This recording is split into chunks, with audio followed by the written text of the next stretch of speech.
Hi everyone, I'm going to make this real quick. This was supposed to be January's blog, and obviously it's the end of February, so that didn't happen. Life happened, things got in the way, things slowed me down, so it's coming out now.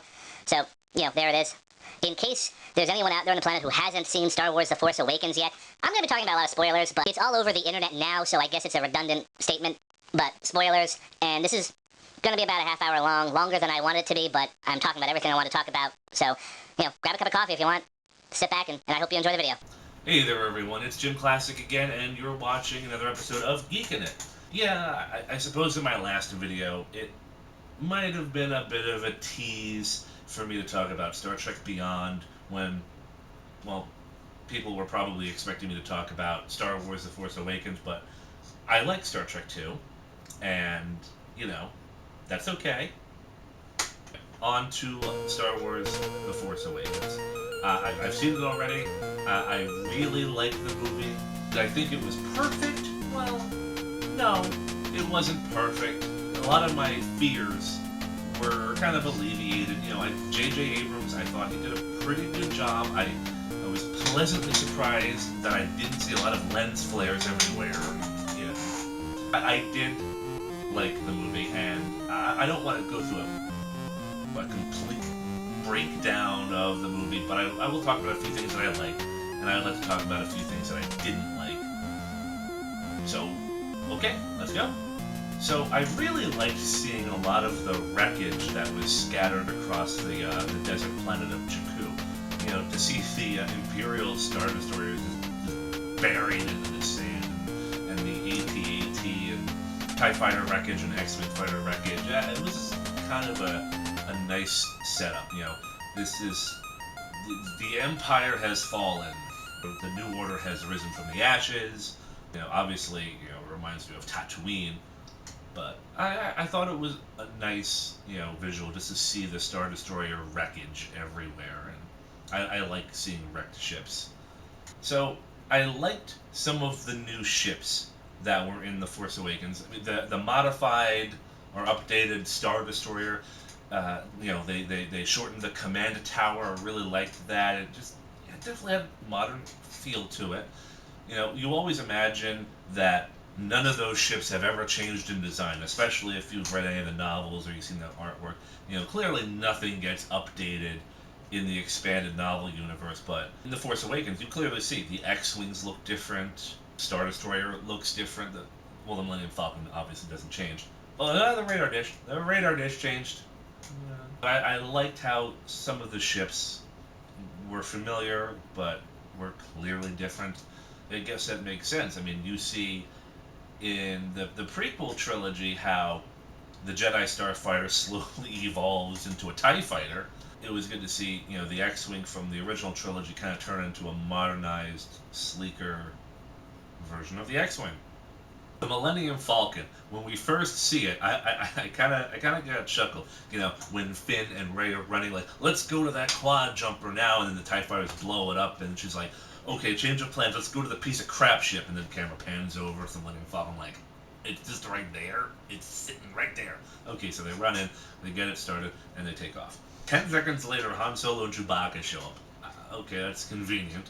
I guess I gotta move the plot along. I kind of felt weird about that. Like, oh, it's the Millennium Falcon, that's cool. And then, oh, it's Han Solo and Chewbacca just a minute later. Okay. I don't know how I feel about that. I liked seeing them, of course. I liked Han Solo's like, tell them that Han Solo's got the Millennium Falcon back. And Rey's like, oh my God, it's you. And like, I kind of liked that part. But one thing that really, I cringed every time I saw it happen, when the Millennium Falcon first takes off, and it's like bouncing off the fucking sand and everything. I'm just like, oh my God, why? How is, oh my God. Like, I'm just like sitting on the edge of my seat, like, she's just crashing this ship over and over again. And then, the TIE Fighter chase and flying inside and out of the Star Destroyers. I loved that. I really loved how the quad gun got stuck, and then she does this maneuver, cuts the engines, and then Finn's like, takes down the TIE Fighter. Like, at first, my very first thought was because those two were so in sync, I thought they both had the Force. That was my initial thought, especially since seeing the trailers, you see Finn holding the lightsaber a couple times. I thought he was also a Force user. And, well, by the end of the movie, I guess, he really wasn't. Or maybe he is, and they'll cover that in the next movie. I don't know. But that was my initial thought. Okay, they're both Force users. Cool. I felt that Luke's lightsaber kind of just got shoehorned in the middle. Um, I think it's Maz Kanata. I might be screwing up her name. In her cantina on that planet, which I don't remember the name of that either. Rey is kind of drawn to the lightsaber, and she picks it up, and she gets the flash of Vader, and she hears Yoda and Obi-Wan, and I think she sees a scene from Cloud City. I mean, I liked it, but Maz Kanata is like, oh, I've been holding that for ages, and it's keeping it safe. I'm just like, this is, I don't know how I felt about it. I don't know how they could have introduced that lightsaber in a better way. So maybe that was the best way to introduce it. I just, maybe I have to see it a few more times, and maybe it just has to grow on me. But my initial reaction, I just kind of, oh, it's there. It's just sitting right there. Okay, like, and they say the first reaction is usually the correct one, but maybe it's just something I'll learn to accept and grow into. But I just wasn't too fond of how it was worked in there. One thing I did notice, and people got annoyed with me for pointing out, like, when it comes to Anakin's lightsaber, I'm thinking, the ignition sound effect is off, and I'm like, the sound effect is off. What the hell is this? The original, or I'm like, it's not the same sound effect. And then it occurred to me, well, that lightsaber is probably close to 60 years old at this point, so maybe there's a degradation in the equipment. I don't know. As for Poe Dameron, I liked Poe. He wasn't in the movie that much, but I definitely liked. He's the smart ass of the group. I really got a chuckle when he's captured by the First Order and Kylo Ren is just standing over him, and he's like, okay, who talks first? Do I talk first? Do you talk first? How does this go? Can you imagine somebody doing that to Darth Vader? that would have been an instant Force choke right there. And I love how just Poe is just like, screw you, man. I like that. Poe isn't in the movie for very long, but I did like him. And that's really all I gotta say about the guy. I'm glad that he wasn't killed off in the movie, because I hear that was part of the original story, that he was just gonna not make it after the TIE Fighter crashed. So, good. Hope to see more of him. I guess he's gonna be like the new Wedge. He's probably gonna be the new Wedge and Han Solo wrapped up into one guy. That's how I view Poe already. So the next character is Finn, or FN 2187, I think. 2187? I'm pretty sure. Anyway, so we've never really seen life in the Star Wars movies from the Stormtroopers' point of view. I mean, maybe in the prequel trilogy, it did bring a little bit more character to the clone troopers by having the clones, take their helmets off, and we did get to know some of the clones in the prequel movies. We did get to see some of the clones in the Clone Wars cartoon series, which is canon. So I liked how we see the clone troopers portrayed. We don't really see the Imperial Stormtroopers portrayed. For the most part, in the original trilogy, they are gun fodder. In Star Wars Rebels, they're gun fodder, and they're also pretty much for comedic use. They're just clumsy and stupid. I like how the new trilogy starts off, a day in the life of a Stormtrooper. We get to see a little bit more of what goes on. The one thing I didn't like about Finn was how FN 2187, we don't really know why he defected.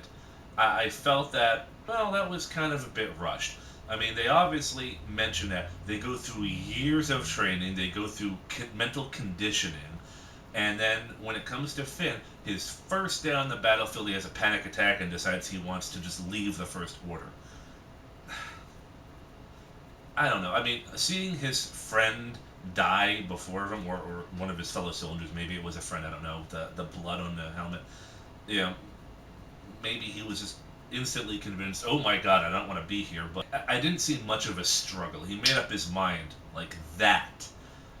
And I don't know, maybe that could have been handled a little bit better. Maybe I don't know how, maybe I don't know. But I just didn't like how it just seemed rushed. Oh, I'm leaving. I gotta leave now.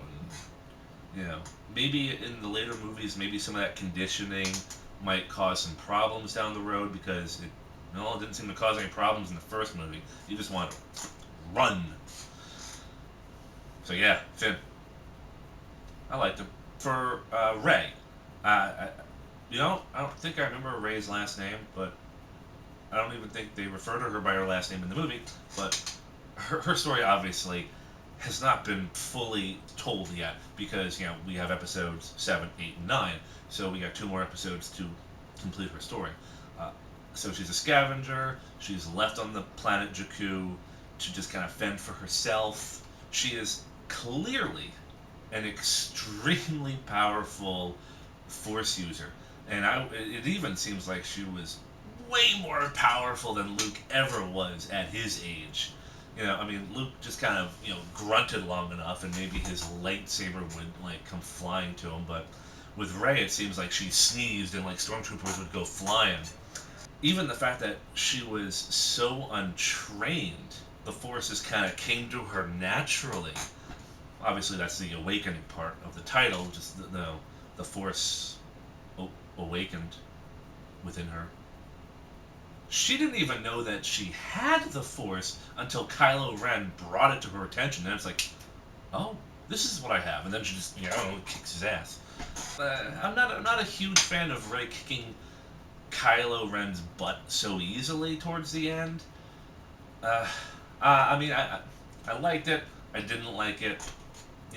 Kylo Ren. Well, I'll discuss him in a minute, but I have mixed feelings about her just whopping him after she realized that what she had was the Force. I did like Rey's chemistry with Han Solo. Obviously Han Solo was kind of Rey's Obi-Wan to Luke, if that makes any sense. Han was the mentor to Rey, even though Han clearly does not have the Force, but he kind of took her to where she needed to be, and I liked that.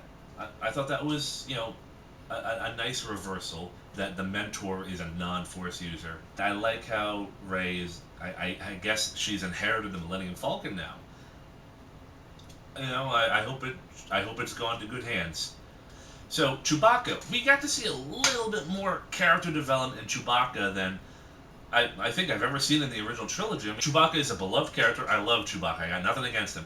But I liked how, he got shot in the arm. He was kind of a little incapacitated. I like to see how the other rebels interacted with him, because we don't normally see that. She was a nurse treating Chewbacca, and he was like, she's like, how very brave you are, or something like that. Just kind of sweet-talking him, and Chewbacca's just kind of like, yeah, I'm awesome. And the only thing I wasn't too fond of is at the end of the movie, spoilers, of course, we all know this already, after Han is dead, Chewbacca really doesn't approach Leia. Come on, they've known each other for how many decades, and Chewbacca couldn't even walk up to Leia and be like, give her a hug.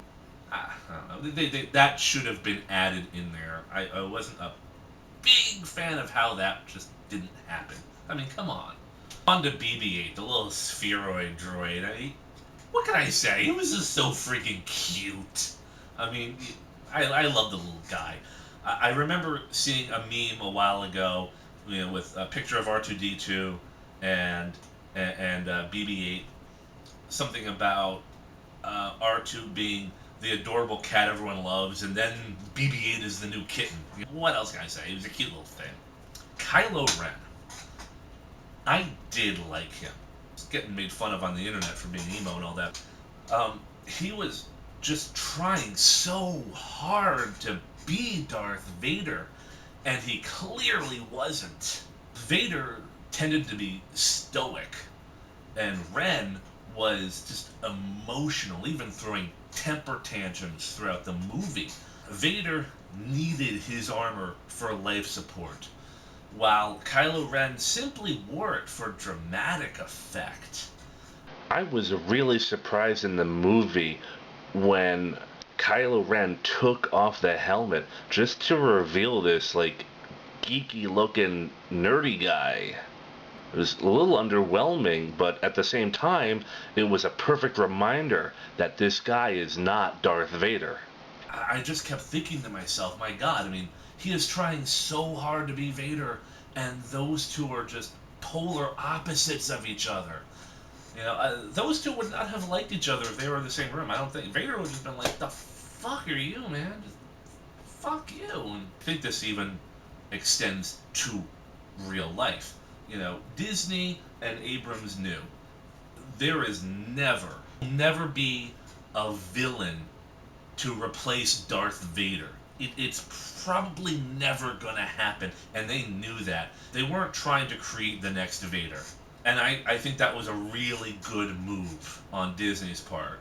As fans, we all know that nobody is ever gonna replace Darth Vader, the beloved Dark Lord of the Sith. And I think J.J. Abrams and Adam Driver knew that Kylo Ren was never going to replace him. Glad that they just made him a shadow of Vader.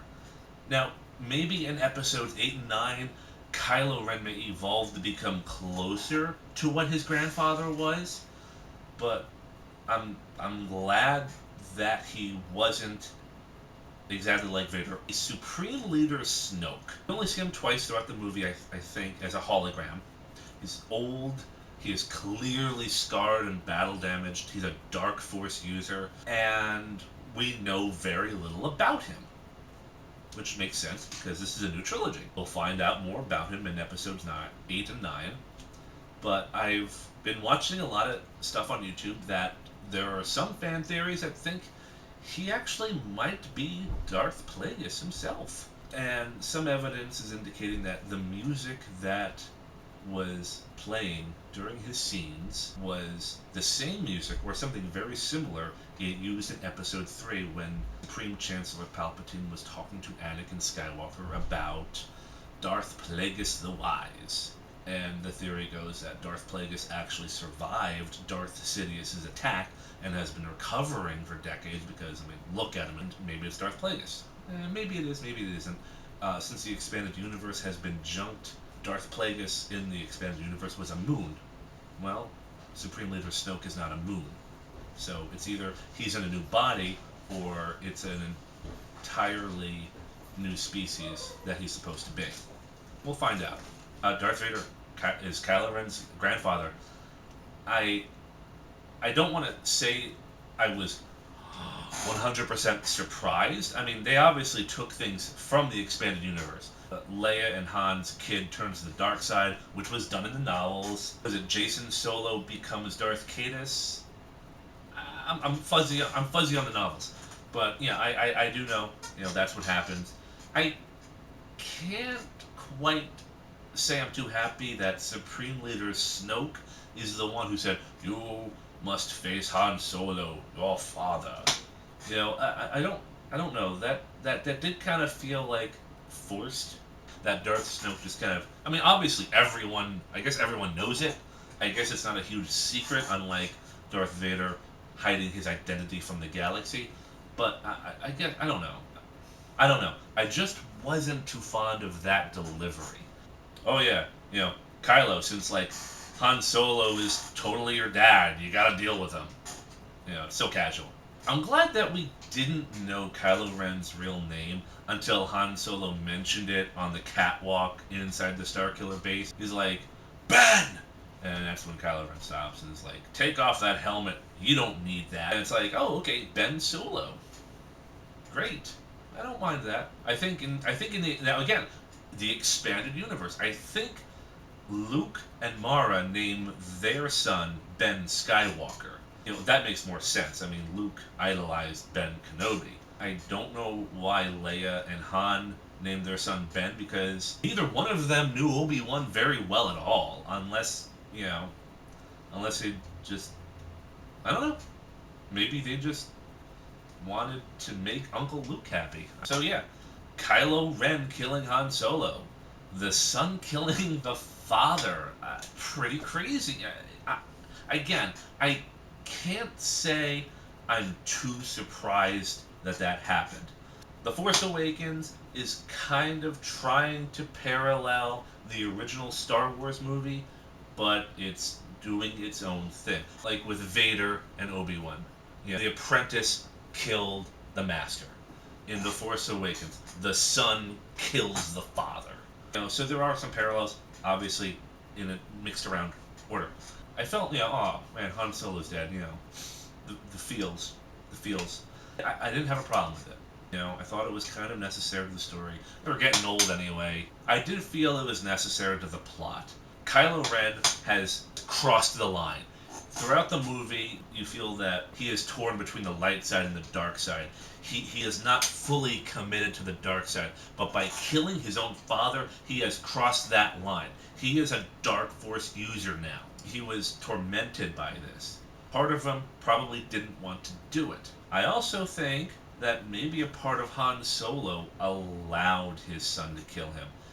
In a weird twist, maybe this was a sacrifice Han was willing to do for his son. I don't agree with your decisions, but I will let you follow your own path. I am looking forward to seeing more of Kylo Ren's story. I've had discussions with some people, and I've read some theories that maybe Kylo Ren in episode 8 or 9 might fully convert back to the light side, and maybe Rey might switch to the dark side. And then Kylo Ren might have to take Rey down. I don't know. It might be an interesting twist. Instead of completely mirroring the movies, I might actually like that. Moving on to probably my one real gripe about the movie, and that would be the Starkiller base. I didn't really like it. In my December video, I did ask how the First Order could possibly one-up the Death Star. And I guess they did succeed in one-upping up the Death Star. Instead of blowing up one planetary system at a time, the Starkiller base could blow up 5 planets at a time from light years away. The original Death Star and maybe the Death Star 2 had hyperdrive engines, so it could go from system to system flying around at hyperspace. The Starkiller base didn't have to do that. All it had to do was just line up, 15 light years away, fire, and just, blow up anything from any distance. Okay, that is impressive. And I suppose if the film revolved more around that, I might feel differently about the Starkiller base. But we don't see the Starkiller base really until the second half of the movie. It blows up the New Republic capital, and then all of a sudden the Resistance is like, oh shit, we have a problem. Let's fix it. Okay, we're done now. It seemed too quick. At least in A New Hope, half of the movie was, let's get these plans to the rebels so we can formulate a plan. In The Force Awakens, there is no plan. There is no data. It's just like, oh, hey, let's just sneak in there and blow it up. I didn't like that. It was too quick. The rebels are obviously experts at blowing up Death Stars at this point. Well, I give points to the First Order for putting a shield generator around the entire planet, but I didn't like it. When Han Solo and the Millennium Falcon sneak into the Starkiller base, and we can just all of a sudden in Star Wars now you can just hyperspace through anything. If I'm not too much mistaken, I don't think that's how hyperspace is supposed to work in the other movies. I don't think you can just fly through the docking bay of a spaceship at hyperspace. I don't think you can just fly through a shield in hyperspace. It's just Han and a handful of teenagers on the Starkiller base running around causing shit to happen. Just a handful of X-Wings. It wasn't even a full fleet. It might have been 10 X-Wings. And they took down the Starkiller base. How dumb is the First Order? How stupid are they to make it that easy to destroy? I didn't like how it did get destroyed, though. It just kind of imploded and became a star again. I did kind of like that. The Empire made 2 mistakes when it came to the Death Star, and the First Order was just like, let's make another mistake because we're just as stupid. I did like the battle on Starkiller Base was a reimagining of the Death Star battle in the original Star Wars, but it was also, in a weird way, kind of a battle of Hoth from The Empire Strikes Back, because it was a snowy planet as well.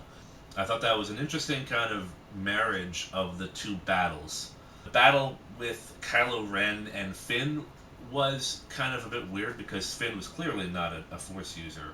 He was able to hold off Kylo Ren for at least a minute, and then Kylo Ren severely thrashed him. Then Rey takes over and, battles Kylo Ren, and Kylo Ren does have the advantage at first, but he is also wounded at that point. Then, Rey kicks his ass. But we'll have to see how this plays out.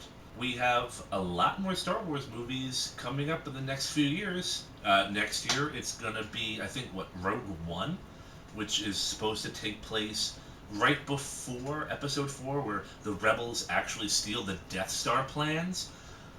That might be really cool, because I'm hoping that we see a lot of Imperial Rebel battles. I'm hoping we get to see Darth Vader in his prime. I heard that there might not be any Jedi or Sith involved, but you know what? Darth Vader has got to show up, at least maybe take down an X-Wing or something like that. He has to make an appearance. It would be stupid for them not to. But looking forward to Rogue One. Of course, there's going to be Episode 8 coming up in 2 years, the Han Solo movie, and then Episode 9. Episode 9 is 2019? So, and how many other Star Wars movies are going to be showing up in the next few years? Disney is going to just flood everything with Star Wars. And I think I'm okay with that. So, that's it for this video. This is JimClassic. Bye. Oh, hey, cool, I'm a cartoon guy. Because. Hi, everyone. Thanks for watching. I know this was a long one, but, I had a lot to say on the subject. As always, like, share, subscribe, all that jazz. You know the routine. Also, just a quick shout out to two of my buddies, one of them being my friend Scott, has a gaming channel on Twitch. He goes by the name of ScrumbleTimeGo, link at the bottom. Also, my friend Nate has a Let's Play channel on YouTube called First Gen LP. I think it's also known as Lost Boys Vacation Club, so check that out too. Link at the bottom. Okay, bye.